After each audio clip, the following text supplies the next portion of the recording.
So what we did is we went through the last revision we did is we assigned 12 different lead objects, right? So we assigned and said, from a priority perspective, number one, who gets communicated with first at a manual level, and then number two, what's the duration and the frequency that we want to communicate with each person.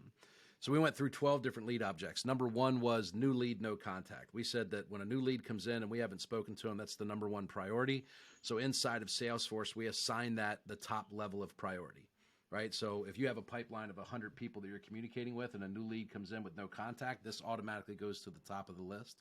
Number two was an appointment that needs rescheduled. So we thought that, hey, someone that came in said, yeah, I'd like you to come out and make an offer in my house, and then canceled and wanted to reschedule.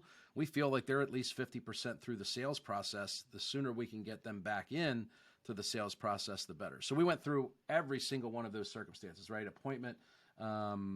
Maybe we talked to someone. So I think number three was like what we called in the lead object in Salesforce was pre-appointment hot.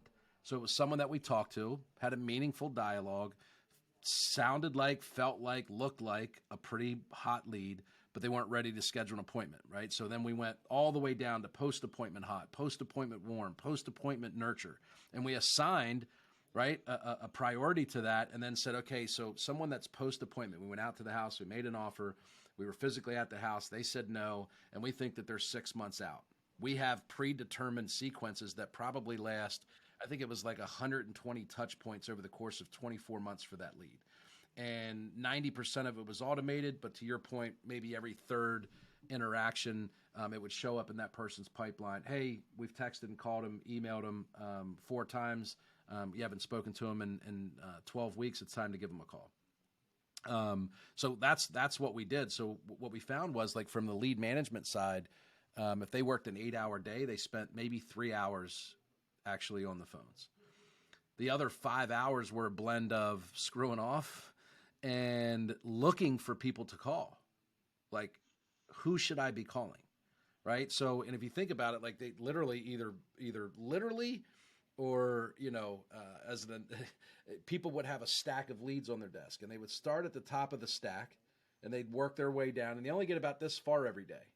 So the warm to cold stuff would just fall further and further and further down, and they would just stack, because most of us in this business, have a pretty robust marketing budget. We're in love with new leads.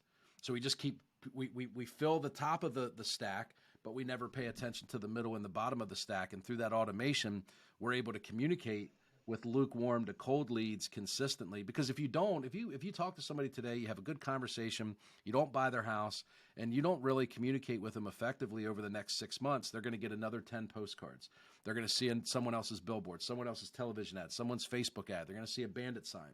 To me, follow-up is like installing a set of blinders on your clients that as they go by a billboard, they go, no, I'm not going to look at that. I'm already dealing with Jordan. Nope, I'm not going to listen to that radio commercial. I'm already talking to Jordan, right? So what you do is you effectively install blinders on people when you do follow-up, that they're just not receptive to other people's advertising. So it's like running defense, right? And if you think about sports analogies, defense wins championships. I see follow-up as defense.